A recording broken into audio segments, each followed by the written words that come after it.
절대 불가능합니다. 고등학생이 이런 걸 만들었다는 게 가능합니까? 한국 산골마을 출신 소녀가 만든 초경량 AI 알고리즘에 하버드 교수진이 충격에 휩싸였습니다. 10년 된 고물로 AI를 구동한다고? 대학원생 30명이 붙어도 못해낸 일을. 아무도 예상하지 못했습니다. 이 혁신이 고물상 쓰레기 더미에서 주운 컴퓨터로 시작되었다는 사실을. 그 믿기 힘든 실화 지금 시작합니다. 제 이름은 박지연입니다. 경남 함양의 작은 마을에서 할머니와 단둘이 살고 있는 평범한 고등학생이었죠. 아니, 평범하다고 하기엔 너무 가난했습니다. 아버지는 제가 중학교 때 공사장 사고로 돌아가셨고, 어머니는 충격으로 정신병원에 계셨습니다. 할머니의 노령연금과 농사로 겨우 생활하고 있었죠. 학교에서 컴퓨터 시간은 제게 고문과도 같았습니다. 40명이 넘는 학생들이 겨우 15대의 컴퓨터를 나눠 써야 했는데 여학생들은 항상 뒤로 밀렸습니다. 특히 저처럼 가난한 학생은 더했죠. 지연아, 너는 그냥 구경만 해. 어차피 집에 컴퓨터도 없잖아. 정보 선생님의 말씀은 칼처럼 가슴에 박혔습니다. 맞는 말이었으니까요. 우리 집엔 스마트폰도 없었습니다. 할머니는 여전히 폴더폰을 쓰셨고, 저는 학교 컴퓨터실이 열리는 점심시간 10분이 유일한 디지털 세상과의 접촉이었습니다. 그러던 어느 토요일, 할머니 심부름으로 읍내시장에 갔다가 우연히 고물상 앞을 지나게 되었습니다. 전자제품 무료 나눔이라는 팻말이 눈에 들어왔죠. 호기심에 들어가 봤습니다. 아저씨, 정말 무료로 가져가도 되는 거예요? 그래, 어차피 폐기 처리할 거야. 쓸만한 게 있으면 가져가. 고물상 한 구석에 먼지 쌓인 컴퓨터들이 산더미처럼 쌓여 있었습니다. 대부분 모니터가 깨지거나 본체가 찌그러진 것들이었죠. 그런데 구석에서 이상한 걸 발견했습니다. 다른 것들보다 작고 까만 본체였는데 겉은 멀쩡해 보였습니다.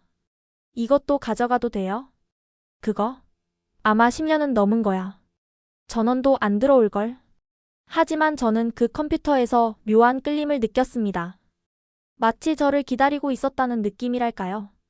무거운 본체와 오래된 모니터, 그리고 더러운 키보드를 비닐봉지에 담았습니다. 얘야, 그런 쓰레기를 왜 가져가니? 차비도 아까운데. 시장에서 만난 이웃 아주머니의 핀잔을 들으며 버스에 올랐습니다. 무릎 위에 올려놓은 컴퓨터가 무거웠지만 가슴은 이상하게 두근거렸습니다. 집에 돌아와 헛간 구석에 컴퓨터를 숨겼습니다. 할머니께는 아직 말씀드리지 않기로 했죠. 실망시켜드리고 싶지 않았거든요. 다음 날 새벽, 할머니가 밭에 나가신 사이 컴퓨터를 꺼내 연결해봤습니다. 예상대로 전원은 들어오지 않았습니다. 본체를 열어보니 내부는 먼지와 거미줄로 가득했고 몇몇 부품은 녹슬어 있었습니다. 이걸 어떻게 고치지? 막막했지만 포기하고 싶지 않았습니다. 도서관에 가서 컴퓨터 수리 관련 책을 빌렸습니다. 하지만 책의 내용은 너무 어려웠고 전문 용어 투성이었죠. 그때 도서관 사서 선생님이 다가오셨습니다. 지연아, 컴퓨터 공부하니? 아니요, 그냥. 궁금해서요. 요즘은 유튜브에 좋은 강의가 많아. 도서관 컴퓨터로 한번 찾아봐. 점심시간 도서관 컴퓨터로 유튜브를 검색했습니다. 컴퓨터 수리 기초, 고장난 컴퓨터 살리기 같은 영상들이 쏟아졌습니다. 문제는 부품이었습니다. 새 부품을 살 돈은 없었고 중고 부품도 만만치 않았죠. 그래서 생각해낸 방법이 있었습니다. 매주 토요일 고물상을 순회하며 버려진 컴퓨터에서 쓸만한 부품을 모으기 시작했습니다. 고물상 아저씨들은 처음엔 이상하게 봤지만 나중엔 오히려 도와주셨습니다. 얘야, 오늘 새로 들어온 거야. 여기서 필요한 거 찾아봐. 한 달 동안 모은 부품들로 조금씩 컴퓨터를 고쳐나갔습니다. 파워 서플라이 교체, 메모리 추가, 하드디스크 연결. 하나하나 유튜브를 보며 따라했습니다. 손가락을 베이고 감전도 당했지만 멈추지 않았습니다. 그리고 운명의 순간이 왔습니다. 모든 부품을 연결하고 전원 버튼을 눌렀을 때 처음으로 삐 소리가 났습니다. 부팅음이었죠. 모니터에 죽은 픽셀이 몇 개 있었지만 윈도우 로고가 선명하게 보였습니다. 됐다. 정말 됐어. 너무 기뻐서 소리를 질렀다가 얼른 입을 막았습니다. 할머니가 들으실까봐요. 컴퓨터는 켜졌지만 이제 진짜 도전이 시작되었습니다. 제대로 작동시켜야 했으니까요. 컴퓨터가 켜진 건 기적이었지만 제대로 작동하는 건 또 다른 문제였습니다. 운영체제는 계속 에러를 뿜어냈고 10분마다 블루 스크린이 떴습니다. 게다가 우리 마을 인터넷은 너무 느려서 큰 파일 하나 봤는데 하루가 걸렸죠. 매일 새벽 4시에 일어나 컴퓨터와 씨름했습니다. 학교 도서관에서 빌린 책을 보며 하나씩 문제를 해결해 나갔죠. 첫 번째 도전은 운영체제 재설치였습니다. 하지만 설치 CD가 없었어요. 지연아, 왜 요즘 잠을 제대로 안 자니? 얼굴이 반쪽이 됐어. 할머니의 걱정스러운 목소리에 거짓말을 해야 했습니다. 시험 공부 때문에 그래요. 곧 끝날 거예요.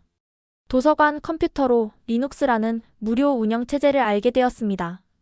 하지만 다운로드 받으려면 USB가 필요했죠.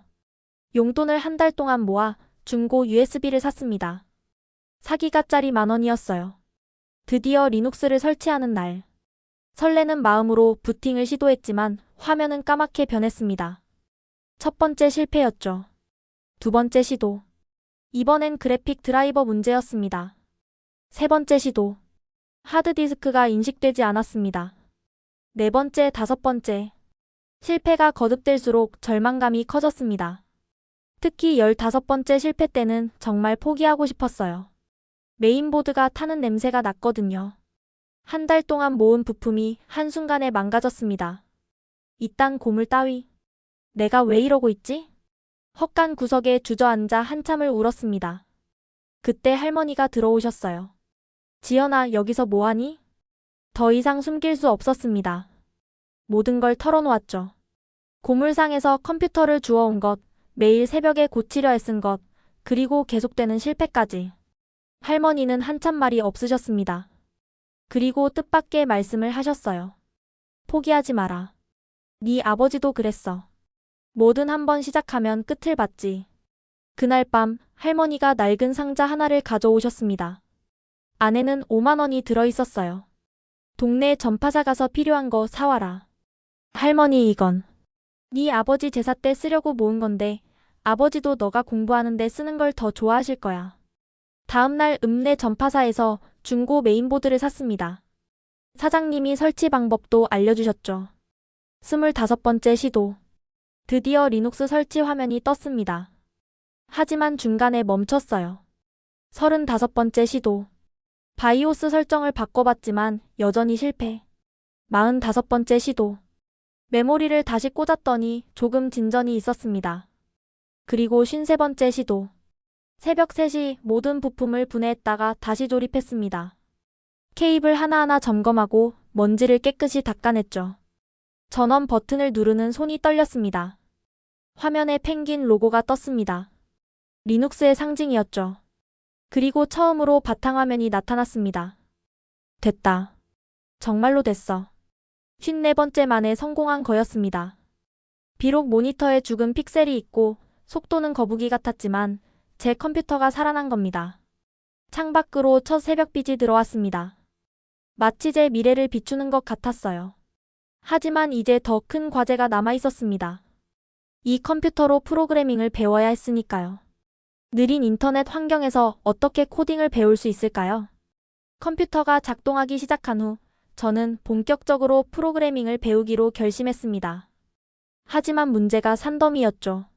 우리 마을 인터넷은 너무 느려서 온라인 강의는 꿈도 못 꾸고 프로그래밍 책은 도서관에 딱 3권뿐이었습니다.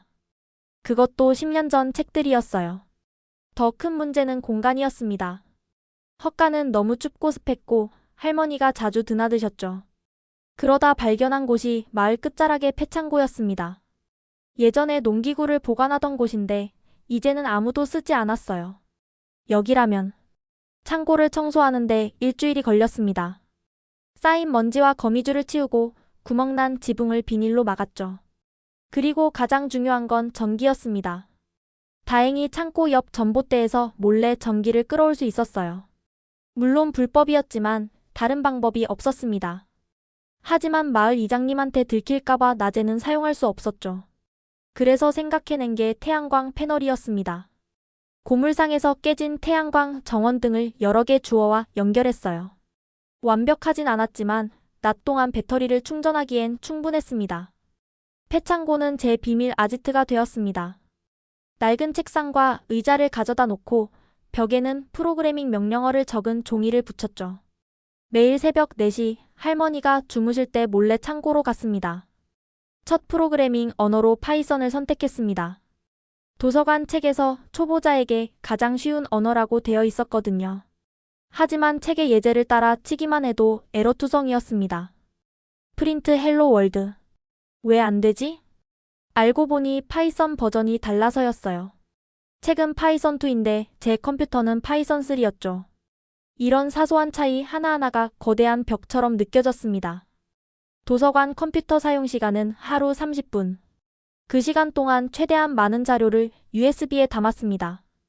PDF 파일, 텍스트 파일, 심지어 화면을 캡처해서 이미지로 저장하기도 했죠. 지연아, 매일 도서관에서 뭘 그렇게 열심히 하니? 사서 선생님의 질문에 둘러댔습니다. 학교 과제 때문에요. 정보 검색하는 거예요. 어느 날 도서관에서 놀라운 걸 발견했습니다. 오프라인 위키피디아라는 프로그램이었어요. 위키피디아 전체를 다운로드 받아 인터넷 없이도 볼 수 있는 거였죠. 용량이 50기가나 됐지만 중고 외장하드를 구해 다운로드 받았습니다. 이제 창고에서도 위키피디아를 볼 수 있었어요. 프로그래밍 관련 문서를 하나씩 읽어가며 독학했습니다. 2달 후 드디어 첫 프로그램을 완성했습니다. 단순한 계산기 프로그램이었지만 제가 만든 첫 작품이었죠. 화면에 헬로 월드가 뜨던 순간의 감동은 평생 잊을 수 없을 거예요. 내가 해냈어. 정말로 해냈어. 창고에서 혼자 소리 없이 울었습니다. 누구와도 나눌 수 없는 기쁨이었지만 그것만으로도 충분했어요. 그 후로 더 복잡한 프로그램에 도전했습니다. 농사 일정을 관리하는 프로그램, 날씨를 예측하는 간단한 알고리즘, 할머니. 약 복용 시간을 알려주는 알람 프로그램. 특히 할머니 약 알람은 정말 유용했어요. 할머니가 약 먹는 시간을 자주 잊으셨거든요. 비록 할머니께는 인터넷에서 다운받은 거라고 거짓말했지만요. 이거 참 신기하네. 요즘 세상은 정말 좋아졌어. 할머니의 칭찬에 뿌듯했지만 동시에 죄송했습니다. 언젠가는 진실을 말씀드려야 할 텐데. 새벽 코딩은 계속됐습니다. 춥고 어두운 창고에서 죽은 픽셀이 있는 화면을 보며 느린 컴퓨터와 씨름하면서도 행복했어요. 매일 새로운 걸 배우고 조금씩 성장하는 자신을 느낄 수 있었으니까요. 6개월이 지났을 때 저는 이미 중급 수준의 파이썬 프로그래머가 되어 있었습니다.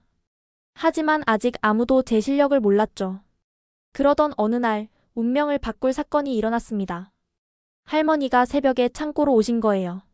새벽 4시 반, 코딩에 열중하던 중 창고 문이 삐걱 열리는 소리가 들렸습니다.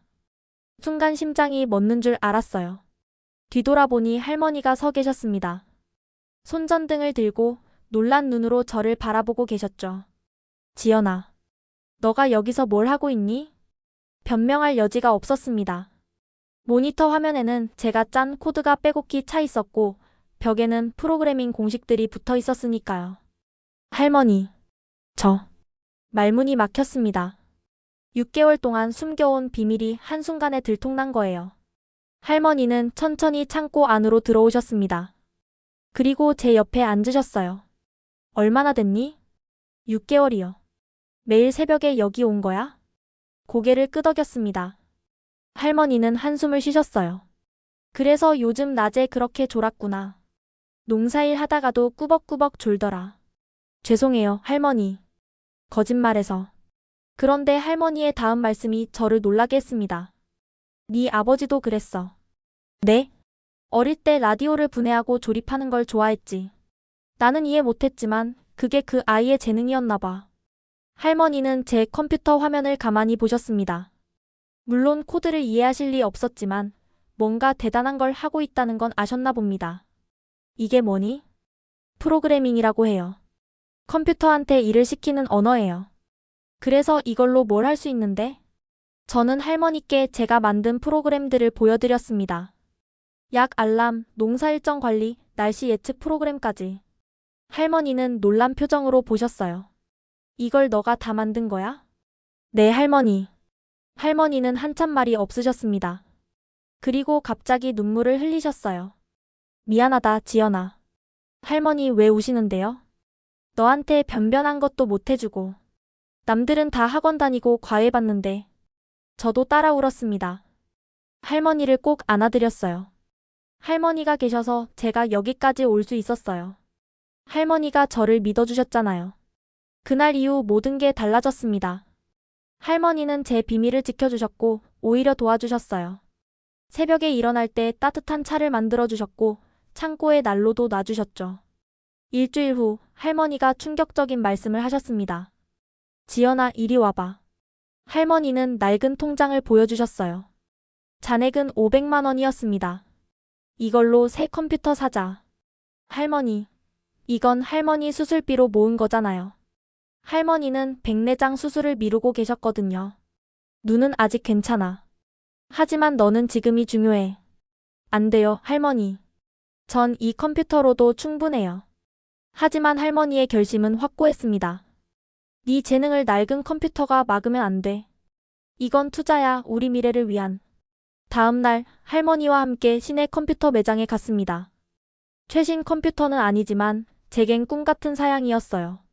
램 8기가, 쿼드코어 프로세서, 그리고 멀쩡한 모니터까지. 이제 제대로 된 걸 만들 수 있겠네. 매장 직원이 물었습니다. 학생 게임하려고 사는 거야? 아니요, 프로그래밍 공부하려고요. 오, 대단한데? 요즘 코딩이 대세지. 집에 돌아와 새 컴퓨터를 설치했습니다. 이제 창고가 아닌 제 방에서 공부할 수 있었어요. 할머니는 옆에서 지켜보시며 말씀하셨습니다. 지연아, 이제 숨지 말고 당당하게 해라. 너가 하는 일은 부끄러운 게 아니야. 그날 밤 새 컴퓨터로 처음 코딩을 하면서 생각했습니다. 이제 진짜 시작이구나. 더 이상 혼자가 아니구나. 할머니라는 든든한 지원군이 생긴 거예요. 그리고 결심했습니다. 할머니의 희생에 보답할 수 있는 뭔가를 만들어야겠다고. 그게 뭐가 될진 몰랐지만 분명 특별한 것이 될 거라는 예감이 들었습니다. 새 컴퓨터를 갖게 된 후에도 저는 여전히 한계에 부딪혔습니다. 우리 마을 인터넷은 너무 느려서 큰 파일을 다운로드하는데 하루가 걸렸고 클라우드 서비스는 꿈도 꿀 수 없었죠. 대부분의 AI 프로그램은 고성능 GPU가 필요했는데 제 컴퓨터로는 불가능했습니다. 하지만 오히려 이런 제약이 저를 다르게 생각하게 만들었어요. 왜 모든 프로그램은 고성능을 요구할까? 꼭 그래야만 할까? 저는 발상을 전환했습니다. 고성능 컴퓨터에서 돌아가는 프로그램을 만드는 게 아니라 저성능에서도 효율적으로 작동하는 알고리즘을 개발하기로 한 거죠. 시작은 우리 마을의 가장 큰 문제였던 병충해 예측이었습니다. 매년 농작물이 병충해로 큰 피해를 입었는데 미리 예측할 수 있다면 피해를 줄일 수 있을 거라 생각했어요. 일반적인 이미지 인식 AI는 수백 메가바이트의 모델 파일이 필요했습니다. 하지만 저는 다르게 접근했어요. 병충해의 초기 징후만 찾아내는 경량 알고리즘을 만들기로 한 거죠. 잎의 변화 패턴만 분석하면 되지 않을까? 도서관에서 농업 관련 책을 모조리 빌려 읽었습니다. 병충해가 시작될 때 나타나는 공통 패턴을 찾아냈어요. 잎 가장자리의 미세한 변색, 잎맥의 색 변화, 표면의 미세한 반점들. 이런 특징들만 집중적으로 분석하는 알고리즘을 만들었습니다. 전체 이미지를 분석하는 게 아니라 핵심 부분만 체크하는 거죠. 마치 의사가 환자를 진단할 때 모든 걸 검사하는 게 아니라 주요 증상만 보는 것처럼요. 3개월 동안 밤낮 없이 코딩했습니다. 수백 번의 수정과 테스트를 거쳤죠. 가장 어려웠던 건 테스트 데이터를 구하는 거였어요. 그래서 직접 만들기로 했습니다. 매일 아침 마을 곳곳을 돌며 농작물 사진을 찍었어요. 건강한 잎, 병든 잎, 해충에 먹힌 잎. 스마트폰으로 수천 장을 찍었습니다. 지연이가 요즘 왜 밭을 돌아다니며 사진을 찍지? 마을 사람들은 이상하게 생각했지만 저는 묵묵히 데이터를 모았습니다. 그러던 어느 날 놀라운 발견을 했어요. 병충해 초기 증상이 특정 수치 패턴을 따른다는 걸 알아낸 거죠. RGB 색상값의 미세한 변화가 일정한 규칙을 보였습니다.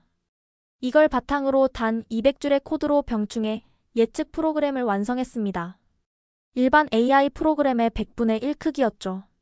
정확도는 물론 떨어졌지만 초기 발견율은 85%를 넘었습니다.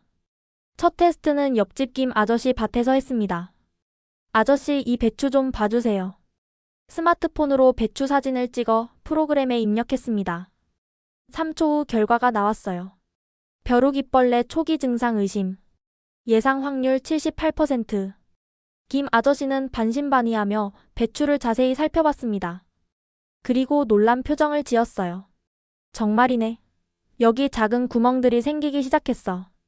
육안으로는 거의 보이지 않는 초기 증상을 프로그램이 찾아낸 거였습니다. 소문은 빠르게 퍼졌습니다. 마을 농부들이 하나둘 찾아왔어요. 지연아, 우리 토마토도 좀 봐줘. 우리 고추밭도 확인해 줄 수 있니? 일주일 만에 마을 전체 농가를 돌며 진단했습니다. 20곳 중 15곳에서 초기 병충해를 발견했고 조기 대응으로 피해를 크게 줄일 수 있었어요. 특히 박 할아버지는 눈물까지 흘리셨습니다. 작년에 역병으로 농사 다 망쳤는데 올해는 네 덕분에 살았다. 하지만 이건 시작에 불과했습니다. 저는 더 큰 꿈을 갖게 되었어요.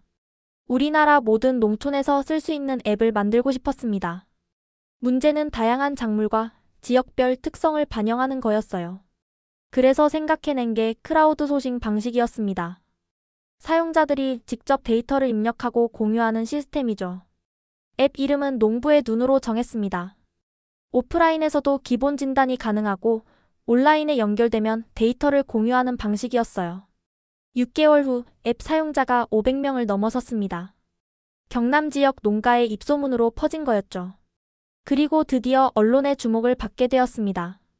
고등학생이 만든 병충해 예측 앱 농가의 희소식. 지역 신문에 기사가 났고 방송국에서도 취재를 왔어요. 하지만 진짜 기회는 그 다음에 찾아왔습니다. 과학기술정보통신부에서 주최하는 전국 청소년 AI 경진대회 공고를 본 거예요. 저사양 환경을 위한 AI. 이거야. 대회 주제가 제 앱과 완벽하게 맞아떨어졌습니다. 운명이라고 생각했어요. 하지만 전국 대회라니. 서울의 영재들과 경쟁해야 한다는 생각에 잠시 주눅이 들었습니다. 그때 할머니가 말씀하셨어요. 지연아, 너가 만든 건 진짜야. 농부들에게 도움을 준 진짜 프로그램이지. 그게 제일 중요한 거 아니니? 맞았습니다. 화려한 이론이나 기술이 아니라 실제로 문제를 해결한다는 게 중요한 거였죠. 저는 대회 참가를 결심했습니다. 이제 전국 무대에서 제 알고리즘을 증명할 차례였습니다. 대회 참가 신청서를 작성하면서 처음으로 제 배경이 초라하게 느껴졌습니다. 다른 참가자들의 프로필을 보니 대부분 과학고, 영재고 학생들이었고 각종 수상 경력이 화려했죠. 저는 그저 함양농업고등학교 3학년이라고만 적을 수 있었습니다. 지역 예선은 부산에서 열렸습니다. 할머니가 새벽부터 김밥을 싸주셨어요. 긴장하지 말고 너가 해온 걸 그대로 보여주면 돼. 제가 고친 고물 컴퓨터를 들고 대회장에 들어섰습니다. 새 컴퓨터도 있었지만 제 프로젝트의 핵심을 보여주려면 이 낡은 컴퓨터가 필요했어요. 다른 참가자들은 최신 맥북이나 게이밍 노트북을 들고 있었죠. 몇몇은 제 컴퓨터를 보고 수군거렸습니다. 저거 진짜 작동하는 거야? 박물관에서 빌려온 건가? 귀를 막고 제 부스를 설치했습니다. 그런데 문제가 생겼어요. 제 컴퓨터가 대회장 와이파이에 연결이 안 되는 거였습니다. 너무 오래된 무선 랜카드 때문이었죠. 참가자님, 인터넷 연결은 필수입니다. 진행 요원의 말에 당황했지만 포기할 수 없었습니다. 오프라인으로도 작동합니다. 그게 제 프로그램의 특징이에요. 심사위원들이 부스를 돌기 시작했습니다. 제 차례가 왔을 때 한 심사위원이 비웃듯 물었습니다. 학생, 이 컴퓨터로 AI를 구동한다고요? 네, 제가 개발한 경량 알고리즘은 저사양에서도 작동합니다. 믿기 어렵네요. 실제로 보여줄 수 있습니까? 저는 준비해온 배추 잎을 꺼냈습니다. 아침에 마을에서 직접 가져온 거였죠. 스마트폰으로 사진을 찍어 프로그램에 입력했습니다. 3초 후 결과가 화면에 떴습니다. 무사마귀 초기 감염. 신뢰도 89%. 권장 조치사항. 심사위원들이 놀란 표정을 지었습니다. 특히 농업 전문가로 보이는 한 분이 배추 잎을 자세히 살펴봤어요. 정말이네요. 여기 미세한 힘 반점이. 이건 전문가도 놓치기 쉬운 초기 증상인데. 다른 심사위원이 물었습니다. 모델 크기가 어떻게 되죠? 2MB입니다. 뭐라고요? 2기가가 아니라 2메가? 네, 핵심 특징만 분석하도록 최적화했습니다. 이번엔 IT 기업 대표가 질문했습니다. 정확도는 어느 정도인가요? 초기 발견율 85%, 오진율 8%입니다. 완벽하진 않지만 조기 대응에는 충분합니다. 실제 사용 사례가 있습니까? 저는 스마트폰을 꺼내 농부의 눈 앱을 보여드렸습니다.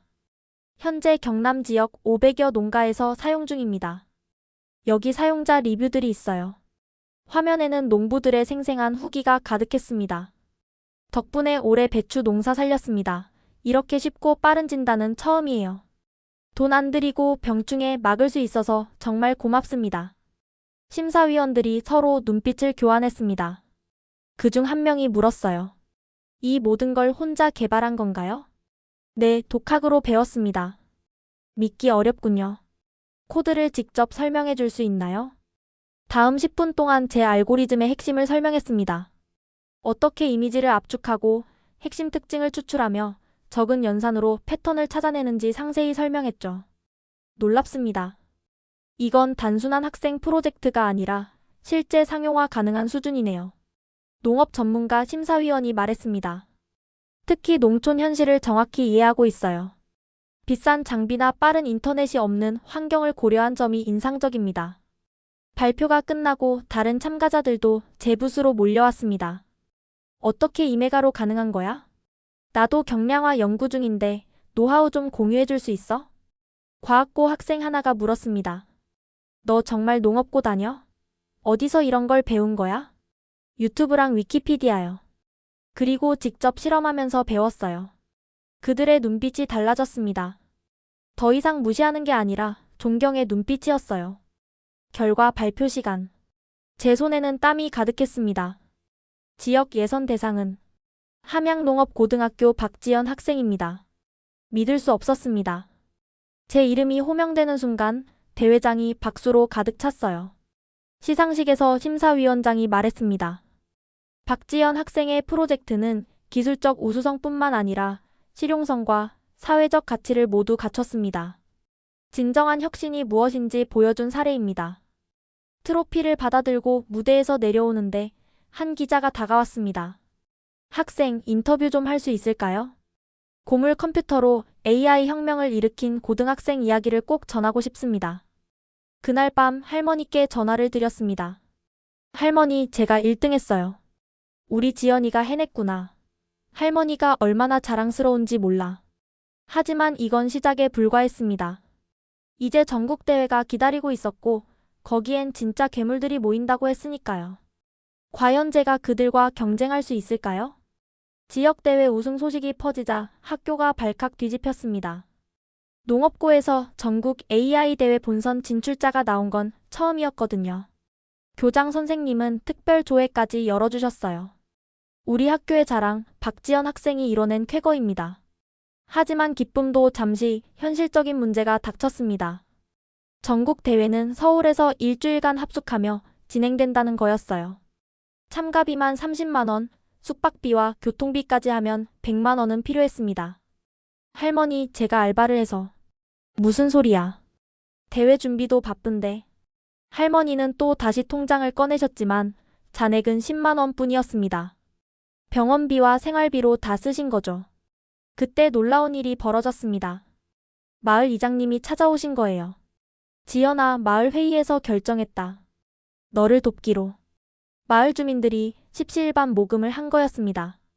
김 아저씨 5만 원, 박 할머니 3만 원, 심지어 형편이 어려운 최할아버지도 1만 원을 보태셨어요. 우리 마을 자랑이 서울 가는데 도와야지. 일주일 만에 150만 원이 모였습니다.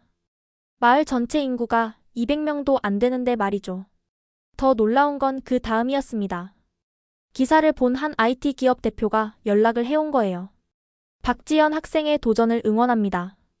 대회 기간 중 노트북을 무료로 대여해드리고 싶습니다. 거절하려 했지만 대표님의 다음 말에 마음이 움직였어요.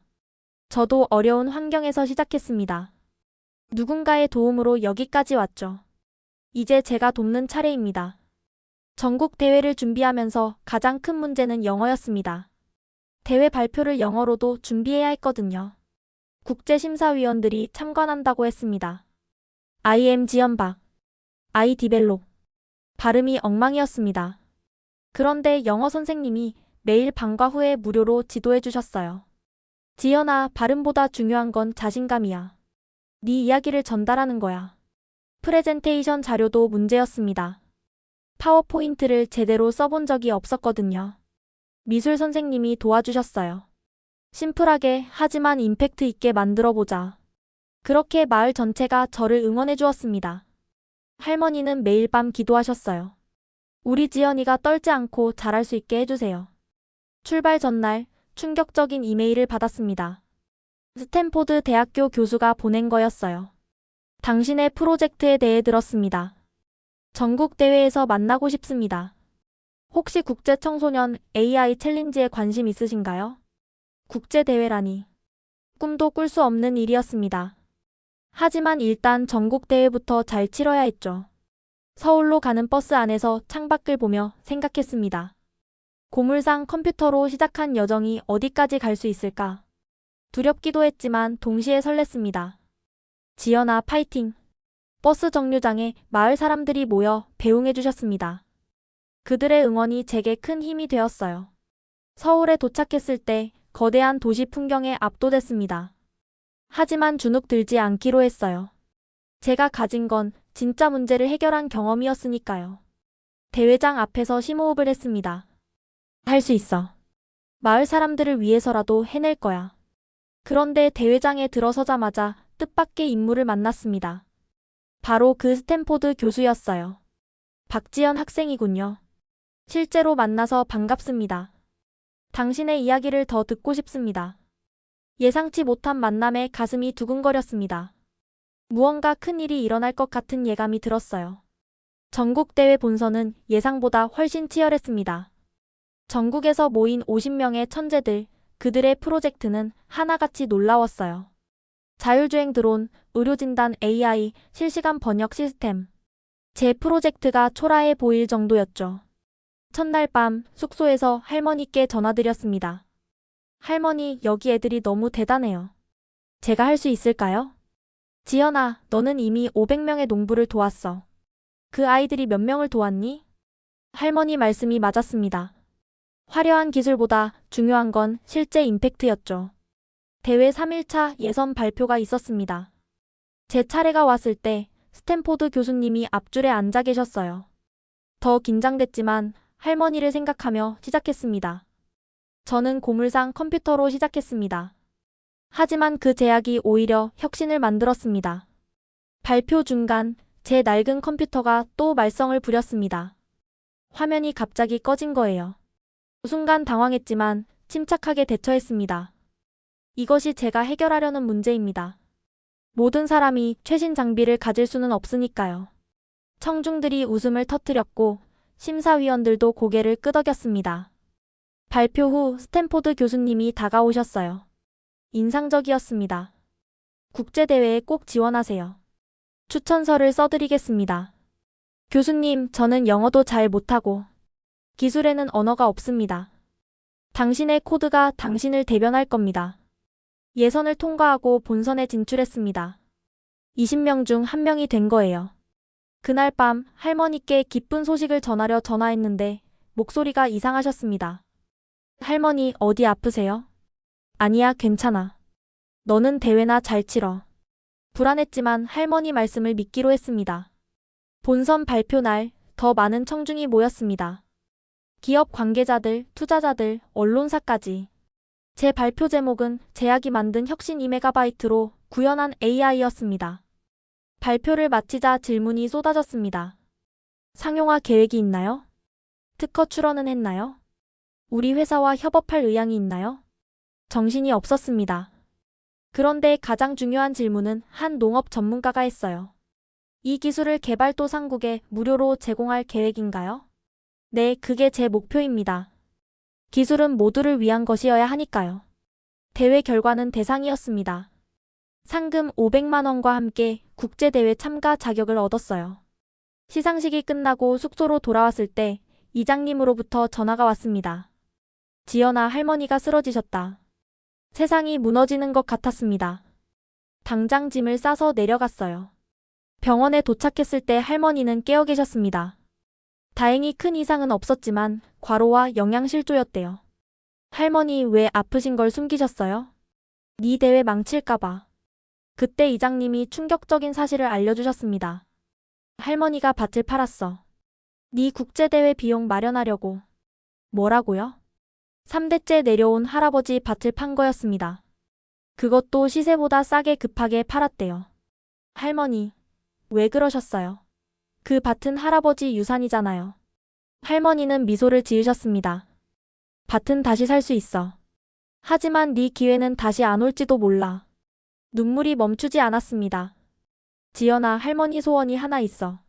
뭐든지 들어드릴게요. 세계 무대에서 당당하게 서는 네 모습을 보고 싶어. 그리고 너가 만든 기술로 더 많은 사람들이 도움받았으면 좋겠어. 그날 밤 병실에서 할머니 손을 잡고 맹세했습니다. 꼭 국제대회에서 최고의 성과를 내겠다고. 할머니의 희생을 헛되게 하지 않겠다고. 일주일 후 국제대회 초청장이 왔습니다. 개최지는 미국 실리콘밸리. 전 세계 50개국에서 100명만 초청되는 대회였어요. 비행기표를 예약하면서 손이 떨렸습니다. 난생 처음 타는 비행기, 처음 가는 미국. 하지만 할머니를 생각하면 두려움보다 의지가 더 강했습니다. 할머니, 다녀올게요. 꼭 좋은 소식 가져올게요. 샌프란시스코 공항에 도착했을 때 거대한 신세계가 펼쳐졌습니다. 높은 빌딩들, 테슬라 전기차들, 그리고 곳곳에 보이는 글로벌 기업 로고들. 하지만 가장 놀라웠던 건 대회장이었어요. 구글 본사 캠퍼스에서 열렸는데 마치 미래 도시 같았습니다.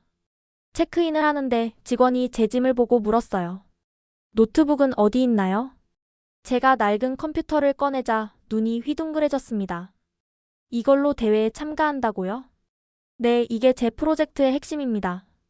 다른 참가자들은 하나같이 최신 장비를 들고 있었어요. MIT, 스탠포드, 케임브리지. 세계 최고 대학 학생들이었죠. 그 중에서도 유독 눈에 띄는 참가자가 있었습니다. 인도에서 온 라비라는 학생이었는데 저처럼 낡은 장비를 들고 있었어요. 안녕, 나도 저사양 환경을 위한 프로젝트야. 우리는 금세 친구가 되었습니다. 라비도 시골 출신으로 마을 교육을 위한 오프라인 학습 시스템을 개발했대요. 대회 첫날 오리엔테이션에서 충격적인 발표가 있었습니다. 올해 특별심사위원으로 일론 머스크, 선다 피차이 구글 CEO, 샘 알트만 오픈AI 대표가 참석합니다. 심장이 멎는 줄 알았어요. 그런 거물들 앞에서 발표를 해야 한다니. 이튿날 예선 발표가 시작됐습니다. 제 순서는 35번째. 다른 참가자들의 발표를 보면서 점점 작아지는 제 자신을 느꼈어요. 홀로그램을 이용한 프레젠테이션, 실시간 데모, 화려한 그래픽. 제 준비는 너무 초라해 보였습니다. 드디어 제 차례. 무대에 오르면서 다리가 떨렸지만 할머니가 주신 손수건을 만지며 마음을 다잡았습니다. 안녕하세요. 저는 한국의 작은 농촌에서 온 박지연입니다. 라고 영어로 말했습니다. 서툰 영어였지만 계속했습니다. 이 컴퓨터를 보세요. 10년 된 고물입니다. 하지만 이것으로 500명의 농부를 도왔습니다. 라고 영어로 설명했습니다. 청중들이 웅성거렸어요. 저는 제 스토리를 들려주기 시작했습니다. 고물상에서 컴퓨터를 발견한 것, 54번의 실패 끝에 고친 것, 그리고 병충해로 고통받는 농부들을 위해 초경량 AI를 개발한 것까지. 기술은 부자들만의 것이 아닙니다. 제 알고리즘은 20년 된 컴퓨터에서도 작동합니다. 라고 영어로 강조했습니다. 시연을 시작했습니다. 그런데 그 순간 제 컴퓨터가 또 꺼졌어요. 순간 패닉이 왔지만 이미 익숙한 상황이었죠. 이것이 현실입니다. 전 세계 70%의 사람들이 이런 환경에 있습니다. 라고 영어로 말했습니다. 재부팅하는 2분 동안 저는 계속 말했습니다. 이 2분이 영원처럼 느껴지시죠? 하지만 농부들에게 2분은 아무것도 아닙니다. 하루 종일 밭에서 일하니까요. 중요한 건 정확한 진단입니다. 라고 영어로 설명했습니다. 컴퓨터가 다시 켜졌고 시연을 계속했습니다. 준비해간 병든 잎사귀 사진을 보여주며 실시간으로 진단했어요. 보세요. 3초 만에 결과가 나왔습니다. 인터넷 없이, 클라우드 없이 오직 2MB 프로그램으로라고 영어로 말했습니다. 그때 객석에서 누군가 일어났습니다. 일론 머스크였어요. 잠깐 그 컴퓨터 사양이 어떻게 되죠? 라고 물었습니다. 펜티엄 4 램 2기가입니다. 그게 2003년 스펙인데 정말로 AI가 돌아간다고? 네, 제가 만든 알고리즘은 극도로 최적화되어 있습니다. 머스크가 무대로 올라왔습니다. 직접 확인하고 싶다는 거였어요. 다른 이미지로 테스트해도 될까요? 그가 스마트폰으로 찍은 호텔 정원 식물 사진을 입력했습니다. 3초 후 결과가 나왔어요. 진딧물 초기 감염 의심, 신뢰도 76%. 머스크가 정원사를 불러 확인했더니 정말이었습니다. 청중석이 술렁였어요. 이건 놀랍네요. 스페이스X 화성 프로젝트에 필요한 기술입니다. 우주선 컴퓨터는 매우 제한적이거든요 라고 말했습니다. 구글 CEO도 질문했습니다. 이 기술을 구글 라이트 프로젝트에 적용할 수 있을까요? 개발도상국 지원 사업 말이에요. 네, 가능합니다. 실제로 오픈소스로 공개할 계획입니다. 청중들 사이에서 박수가 터져 나왔습니다. 발표를 마치고 무대에서 내려오는데 수많은 참가자들이 다가왔어요. 코드 좀 공유해 줄 수 있어? 우리 프로젝트와 협업하면 어떨까? 그 중에서도 라비가 가장 열정적이었습니다. 우리가 힘을 합치면 전 세계 농촌을 바꿀 수 있어. 다음 날 본선 진출자 20명이 발표됐습니다. 제 이름이 호명됐을 때 믿을 수 없었어요. 라비도 함께 진출했죠. 본선은 더욱 치열했습니다. 24시간 해커톤 형식으로 주어진 문제를 현장에서 해결해야 했어요. 주제는 재난 상황에서 인터넷 없이 작동하는 구조 시스템이었습니다. 다른 팀들이 복잡한 설계를 하는 동안 저는 단순하게 접근했습니다.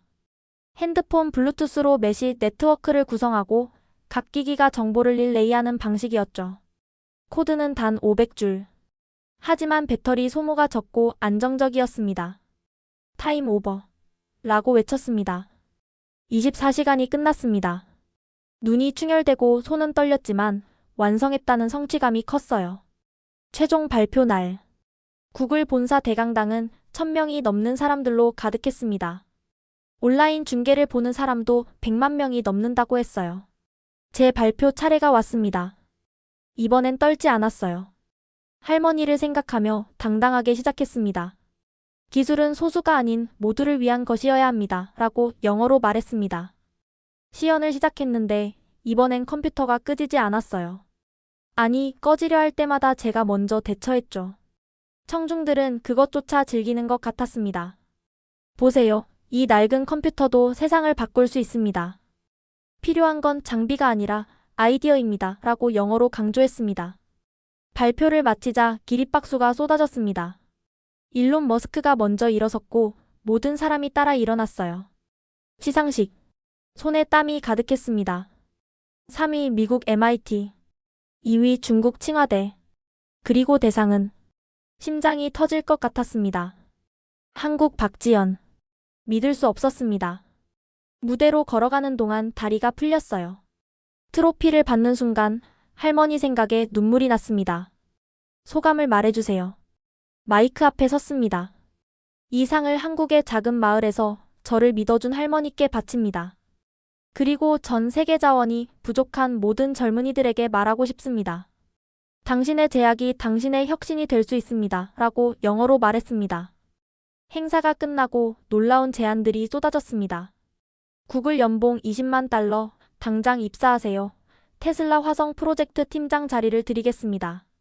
오픈 AI 차세대 AI 개발을 함께 하시죠. 하지만 저는 모든 제안을 보류했습니다. 먼저 할머니께 이 기쁜 소식을 전하고 싶었거든요. 호텔로 돌아와 할머니께 영상통화를 했습니다. 할머니, 제가 1등 했어요. 화면 속 할머니는 울고 계셨습니다. 우리 지연이가. 정말 자랑스럽다. 할머니, 이제 좋은 병원에서 치료받으실 수 있어요.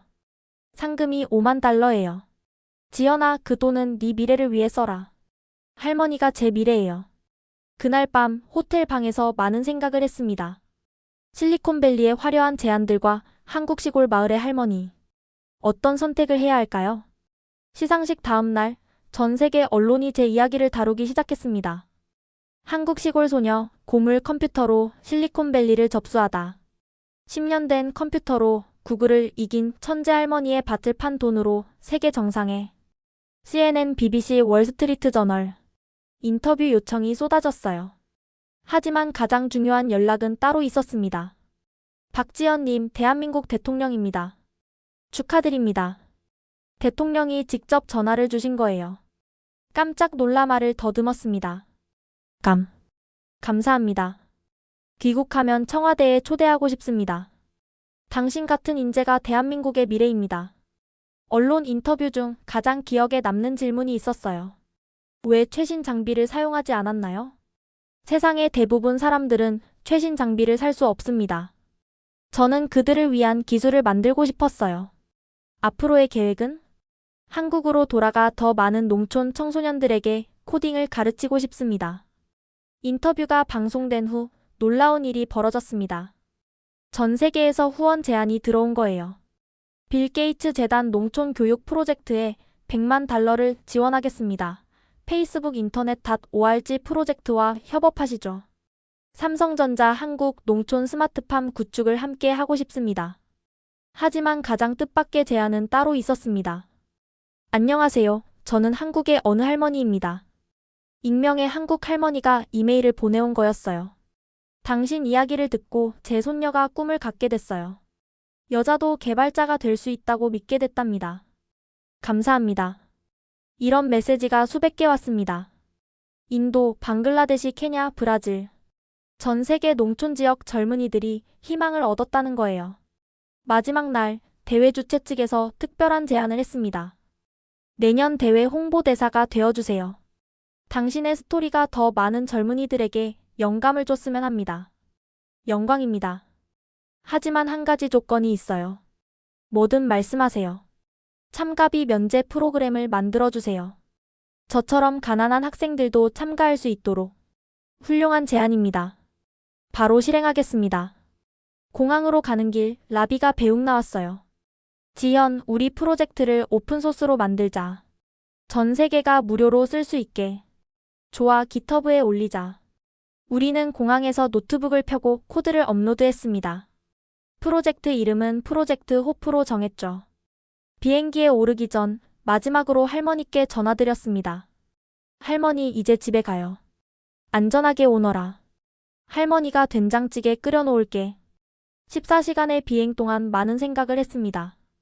실리콘밸리의 화려함도 좋았지만 제가 진짜 있고 싶은 곳은 할머니 곁이었어요. 인천공항에 도착했을 때 놀라운 광경이 펼쳐졌습니다. 수백 명의 사람들이 플래카드를 들고 기다리고 있었어요. 박지연 학생을 환영합니다. 한국의 자랑 우리도 할 수 있다. 그 중에는 우리 마을 사람들도 있었습니다. 이장님, 김아저씨, 박할머니. 모두가 왔어요. 지연아, 우리 마을 영웅. 눈물이 났습니다. 이렇게 많은 사람들이 저를 응원해주고 있었다니. 공항에서 마을까지 가는 버스 안, 이장님이 놀라운 소식을 전했습니다. 지연아, 정부에서 우리 마을에 IT 교육센터를 짓기로 했대. 네 이름을 따서 지연 코딩 스쿨이래. 믿을 수 없었습니다. 제 작은 시작이 이렇게 큰 변화를 만들었다니. 집에 돌아왔을 때 할머니는 마당에서 기다리고 계셨습니다. 할머니를 안는 순간 그동안 참았던 눈물이 터졌어요. 할머니 보고 싶었어요. 우리 지연이 고생했어. 집안에는 마을 사람들이 준비한 축하 잔치가 차려져 있었습니다. 할머니표 된장찌개, 김아저씨네 배추김치, 박할머니의 전. 실리콘밸리의 어떤 음식보다 맛있었어요. 다음 날부터 본격적인 선택의 시간이 왔습니다. 책상 위에는 수십 개의 제안서가 쌓여 있었죠. 구글 연봉 20만 달러, 주식 옵션, 이사 비용 전액 지원 테슬라 연봉 25만 달러, 연구팀장 직위 삼성전자 연봉 2억 원, 서울 아파트 제공 네이버 연봉 1억 5천, 최연소 개발팀장. 하지만 가장 눈길을 끈 건 MIT의 편지였습니다. 박지연 학생에게 당신을 우리 대학에 초대하고 싶습니다. 전액 장학금과 연구 지원금을 제공하겠습니다. 학업과 동시에 당신의 프로젝트를 계속할 수 있도록 모든 지원을 아끼지 않겠습니다. 할머니와 마당에 앉아 고민을 털어놓았습니다. 할머니, 어떻게 해야 할지 모르겠어요. 지연아, 너가 진짜 하고 싶은 게 뭐니? 저는 우리나라 농촌 아이들이 저처럼 기회를 가졌으면 좋겠어요. 그럼 답이 나왔네. 맞았습니다. 돈이 중요한 게 아니었어요. 일주일 후 기자회견을 열었습니다. 전국의 언론이 모였죠. 저는 MIT 입학을 선택했습니다. 하지만 방학마다 한국에 돌아와 농촌 청소년들을 위한 코딩 캠프를 열 것입니다. 기자들이 술렁였습니다. 왜 더 높은 연봉을 거절했나요? 돈보다 중요한 게 있습니다. 교육받을 기회죠. 제가 더 많이 배워야 더 많이 나눌 수 있습니다. 구체적인 계획은? 구글 재단과 협력해 전국 100개 농촌 마을에 코딩 교육센터를 만들 계획입니다. 제가 개발한 커리큘럼으로 누구나 독학할 수 있게 하겠습니다. 그날 오후 청와대 초청을 받았습니다. 대통령이 직접 격려해 주셨어요. 박지연 학생 같은 인재가 있어 든든합니다. 정부도 농촌 IT 교육을 전폭 지원하겠습니다. 청와대를 나오면서 문득 깨달았습니다. 제 선택이 옳았다는 것을. 그 후 놀라운 일들이 연달아 일어났습니다. 삼성 MIT 학비를 지원하겠습니다. 대신 졸업 후 1년간 우리 농촌 스마트팜 프로젝트에 참여해주세요. 구글 농촌 코딩센터 100곳에 크롬북을 기증하겠습니다. 네이버 온라인 교육 플랫폼을 무료로 제공하겠습니다. 심지어 제 고향 함양 군수님도 찾아오셨어요. 지연 학생, 함양을 대한민국 농촌 IT 교육의 중심지로 만들고 싶습니다. 하지만 가장 감동적인 건 마을 아이들의 반응이었어요. 언니, 저도 코딩 배우고 싶어요. 언니처럼 되고 싶어요. 첫 코딩 캠프를 열었을 때 50명이 신청했습니다. 우리 마을뿐 아니라 인근 마을에서도 왔죠. 여러분, 저도 1년 전엔 코딩이 뭔지도 몰랐어요. 하지만 할 수 있다는 믿음이 있으면 됩니다. 낡은 컴퓨터들을 나눠주며 말했습니다. 이 컴퓨터가 낡아 보이죠? 하지만 여러분의 미래를 바꿀 수 있어요. 한 소녀가 손을 들었어요. 언니, 정말 저도 구글 같은 회사에 갈 수 있을까요? 물론이죠. 하지만 더 중요한 건 여러분이 우리 마을을 구글보다 멋진 곳으로 만들 수 있다는 거예요. 캠프가 끝날 때쯤 아이들이 만든 첫 프로그램을 보며 뿌듯했습니다. 계산기, 알람, 간단한 게임. 제가 처음 만들었던 것들이었죠. MIT 입학을 앞두고 할머니와 마지막 밤을 보냈습니다. 할머니, 이제 미국에 가야 해요. 걱정 말고 다녀와. 할머니는 여기서 네 소식 기다릴게. 4년 후엔 정말 멋진 사람이 되어 돌아올게요. 지연아, 넌 이미 멋진 사람이야. MIT 입학을 일주일 앞두고 전국에서 연락이 왔습니다. 다른 지역 농촌 학교들이 코딩 교육을 요청한 거예요. 함양의 기적을 우리 마을에서도 만들어주세요. 저는 농촌 코딩 교육 봉사단을 조직했습니다. 서울대, 카이스트, 포항공대 학생들이 자원했어요. 제 이야기에 감동받아 농촌 교육에 참여하고 싶다는 거였죠. 출국 전 마지막 프로젝트로 희망 코딩 버스를 기획했습니다. 개조한 버스에 컴퓨터 20대를 싣고 전국 농촌을 도는 이동식 교육 프로그램이었어요. 교육부 장관이 직접 후원을 약속했습니다. 박지연 학생의 아이디어를 정책으로 만들겠습니다. 일농촌 1코딩센터 프로젝트를 시작하겠습니다. 첫 번째 희망버스는 전라도 구례로 갔습니다. 산골 마을 아이들 30명이 기다리고 있었어요. 선생님, 컴퓨터는 처음 만져봐요. 괜찮아요. 저도 처음엔 전원 버튼도 못 찾았어요. 아이들과 함께 헬로 월드를 화면에 띄웠을 때 그들의 눈빛이 반짝였습니다. 제가 처음 느꼈던 그 감동을 그들도 느끼고 있었어요. 한 할아버지가 찾아오셨습니다. 우리 손자가 농사만 지를 줄 알았는데 이제 컴퓨터도 할 줄 안다니. 고맙네. 두 번째는 경북 영양, 세 번째는 강원도 정선. 한 달 동안 10개 마을을 돌았습니다. 그중 잊을 수 없는 만남이 있었어요. 정선의 한 소년이었는데 자폐 스펙트럼 장애가 있었습니다.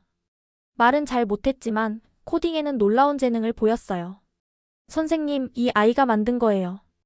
불과 3일 만에 복잡한 패턴 인식 프로그램을 만든 거였습니다. 정말 대단해요. 이 재능을 계속 키워야 해요. 그 소녀는 지금 국가 지원을 받아 영재 교육을 받고 있습니다. 출국 3일 전 깜짝 파티가 열렸습니다. 제가 가르친 500명의 학생들이 모인 거예요. 선생님, 우리가 준비한 선물이에요. 그들이 함께 만든 앱을 보여줬습니다. 지연 선생님 감사합니다. 라는 메시지와 함께 각자의 꿈을 적어놓은 앱이었어요. 저는 게임 개발자가 될 거예요. 저는 보안 전문가요.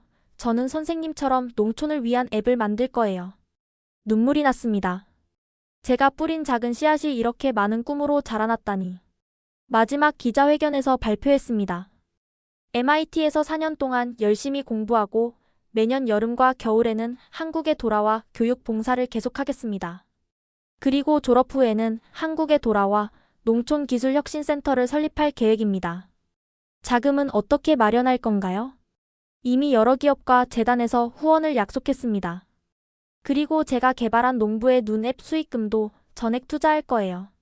실제로 농부의 눈은 이미 10만 다운로드를 넘어섰고 농협과 계약해 전국 농가에 보급되고 있었습니다. 출국 당일 인천공항은 배웅 나온 사람들로 가득했습니다. 할머니도 오셨어요. 할머니 공항까지 오시면 힘드신데 4년 동안 못 보는데 얼굴이라도 더 보고 싶어서. 마을 아이들이 만든 현수막이 펼쳐졌습니다. 언니, 우리도 언니처럼 될게요. 라비도 영상통화로 인사했습니다. 지연, MIT에서 만나. 우리 프로젝트 호프가 벌써 50개국에서 쓰이고 있어. 비행기에 오르기 전 마지막으로 한국 땅을 바라봤습니다. 4년 후 돌아올 때는 더 많은 것을 가지고 돌아오겠다고 다짐했어요. 기내에서 노트북을 펴고 새로운 프로젝트를 시작했습니다. 전 세계 농촌을 위한 오픈소스 교육 플랫폼. 할머니가 주신 도시락을 먹으며 생각했습니다. 제 성공은 혼자 이룬 게 아니라는 것을. 할머니의 사랑, 마을 사람들의 응원, 그리고 한국이라는 나라가 준 기회 덕분이라는 것을. 창밖의 구름을 보며 속으로 말했습니다. 대한민국 농촌의 미래를 바꾸고 돌아올게요. 약속합니다. MIT에서의 4년은 눈 깜짝할 사이에 지나갔습니다. 매년 여름과 겨울마다 한국에 돌아와 약속대로 코딩 캠프를 열었고 그 규모는 점점 커졌습니다. 첫 해 50명으로 시작한 캠프가 마지막 해에는 1000명이 넘는 학생들이 참가했죠. 졸업을 앞두고 또 다시 선택의 기로에 섰습니다. 구글, 애플, 마이크로소프트 모든 빅테크 기업들이 스카우트 제안을 했어요. 하지만 제 마음은 이미 정해져 있었습니다. 저는 한국으로 돌아갑니다. 약속을 지켜야 하니까요. 교수님들은 아쉬워했지만 제 결정을 존중해 주셨습니다. 박지연, 당신은 기술자 이상의 무언가를 가지고 있어요. 그걸 잃지 마세요. 귀국 날짜를 2025년 7월로 정했습니다. 할머니께 전화드렸어요. 할머니, 이제 정말 돌아가요. 영원히요. 우리 지연이 기다리고 있을게. 한국에 돌아온 날, 인천공항에는 생각지도 못한 환영 인파가 기다리고 있었습니다. 지연 코딩 스쿨을 졸업한 학생들이 모인 거였어요. 그중 많은 아이들이 이미 대학생이 되어 있었습니다. 선생님, 저 서울대 컴퓨터공학과 합격했어요. 저는 카이스트요. 저는 이미 스타트업을 시작했어요. 그들의 성장한 모습에 가슴이 뭉클했습니다. 고향으로 가는 길, 창밖 풍경이 4년 전과는 완전히 달라져 있었습니다. 곳곳에 스마트 농촌, 디지털 혁신 마을 표지판이 보였어요. 제가 뿌린 작은 씨앗이 큰 나무로 자란 것 같았습니다. 마을에 도착했을 때 가장 먼저 본 건 새로 확장된 지연 코딩 혁신센터였습니다. 이제 5층 건물에 최신 장비 200대를 갖춘 명실상부한 교육기관이 되어 있었어요. 할머니가 센터 앞에서 기다리고 계셨습니다. 4년의 세월이 할머니를 더 늙게 만들었지만 미소는 여전히 따뜻했어요. 우리 지연이 정말 돌아왔구나. 할머니 약속 지켰죠? 센터 개관식이 성대하게 열렸습니다. 과학기술정보통신부 장관, 교육부 장관, 도지사는 물론 삼성, LG, 네이버 등 대기업 대표들까지 참석했어요. 오늘은 대한민국 농촌 기술 교육의 새로운 장이 열리는 날입니다. 제가 준비한 새로운 커리큘럼을 발표했습니다. 이제는 단순한 코딩 교육을 넘어 창업까지 연계하는 종합 프로그램이었죠. 우리의 목표는 농촌을 떠나는 것이 아니라 농촌을 혁신의 중심지로 만드는 것입니다. 첫 기수로 20명을 선발했습니다. 전국에서 지원한 500명 중에서 가장 열정적인 학생들이었죠. 선발 기준은 여전히 성적이 아니라 왜 배우고 싶은가였습니다.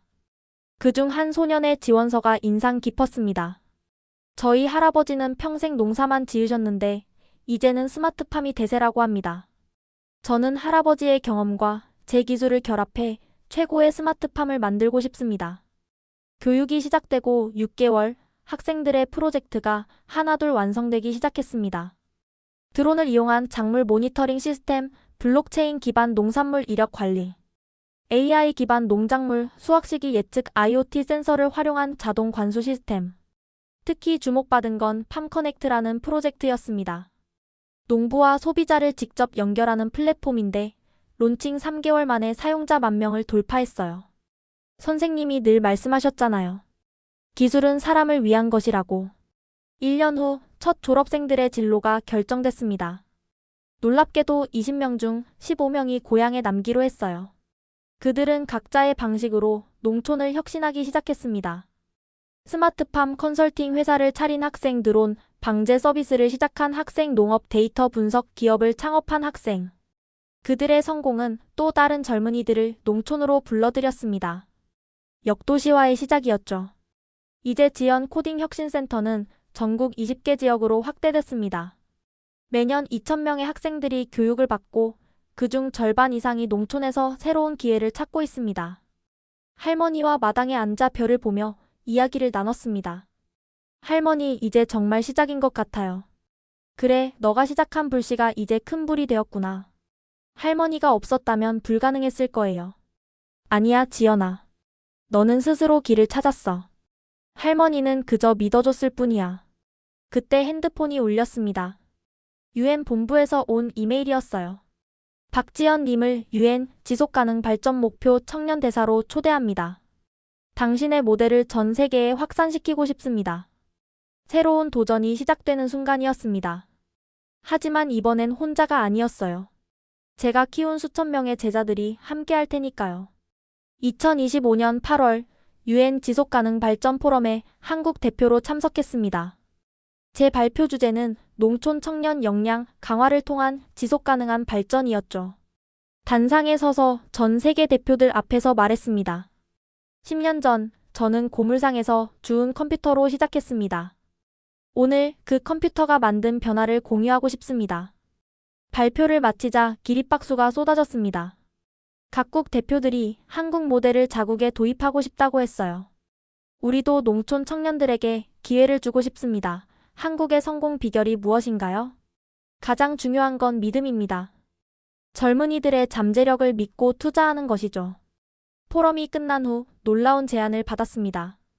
UN에서 글로벌 농촌 혁신 프로젝트를 시작하는데 제가 총괄 디렉터를 맡아달라는 거였어요. 고민 끝에 수락했습니다. 하지만 조건이 있었죠. 본부는 한국 함양에 두고 싶습니다. 현장에서 직접 모델을 보여줘야 하니까요. 그들은 흔쾌히 동의했습니다. 이제 함양은 전 세계 농촌 혁신의 메카가 되었습니다. 매년 100개국에서 1,000명이 넘는 사람들이 연수를 오고 우리 졸업생들은 해외로 나가 현지 프로젝트를 이끌고 있습니다. 라비도 인도에서 큰 성공을 거뒀습니다. 우리가 함께 만든 프로젝트 호프는 이제 전 세계 1억 명이 사용하는 플랫폼이 되었죠. 지연, 우리가 정말 해냈어. 아니야, 라비, 이제 시작이야. 가장 뿌듯한 순간은 제 첫 제자 중 한 명인 김수아가 찾아왔을 때였습니다. 선생님, 저도 이제 고향에 코딩 센터를 열었어요. 선생님처럼 아이들을 가르치고 있습니다. 정말? 어떤 아이들이 오니? 저처럼 가난하지만 꿈이 있는 아이들이요. 그중 한 아이는 폐지 줍는 할머니와 사는데 천재예요. 역사는 반복되고 있었습니다. 하지만 이번엔 더 큰 규모로 더 많은 희망과 함께. 할머니는 이제 90세가 되셨습니다. 거동이 불편하셨지만 여전히 센터에 자주 오셨어요. 할머니, 이제 좀 쉬세요. 아니야, 아이들 공부하는 모습 보는 게 낙이야. 어느 날 할머니가 제게 편지를 주셨습니다. 내가 없어도 읽지 마라. 때가 되면 알 거야. 그로부터 한 달 후 할머니는 편안히 눈을 감으셨습니다. 마지막 말씀은 자랑스럽다. 지현아였어요. 편지를 열었을 때 눈물을 멈출 수 없었습니다. 사랑하는 지연아, 너는 내 삶의 가장 큰 선물이었다. 가난했지만 너 때문에 부자가 된 기분이었어. 네가 만든 변화를 보며 깨달았다. 한 사람의 꿈이 얼마나 많은 사람을 바꿀 수 있는지. 계속 나아가라.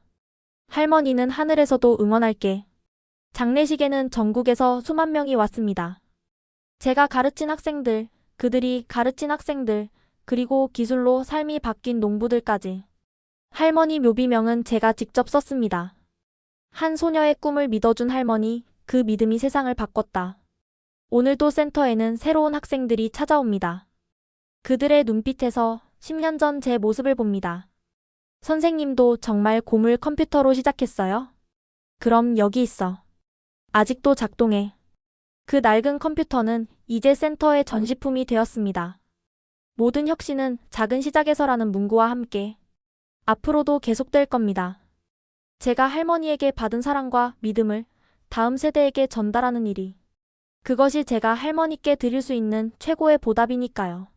지금까지 고물상 컴퓨터로 시작해 세계를 바꾼 박지연의 이야기 어떠셨나요? 한 소녀의 작은 도전이 어떻게 수많은 사람들의 삶을 변화시켰는지 보셨습니다. 가장 열악한 환경이 가장 혁신적인 아이디어를 낳을 수 있다는 것, 그리고 진정한 성공은 혼자가 아닌 함께 성장하는 것임을 보여준 이야기였습니다. 여러분도 지금 어떤 한계에 부딪혀 있나요? 그 한계가 바로 여러분만의 혁신을 만들 기회일 수 있습니다. 이 영상이 희망이 되었다면 좋아요와 구독 부탁드립니다. 그리고 꿈을 포기하지 않는 전 세계 모든 청소년들에게 용기를 주기 위해 이 이야기를 널리 공유해주세요. 여러분의 한 번의 공유가 또 다른 지연이를 만들 수 있습니다. 지금까지 원더풀 해외 사연이었습니다. 감사합니다.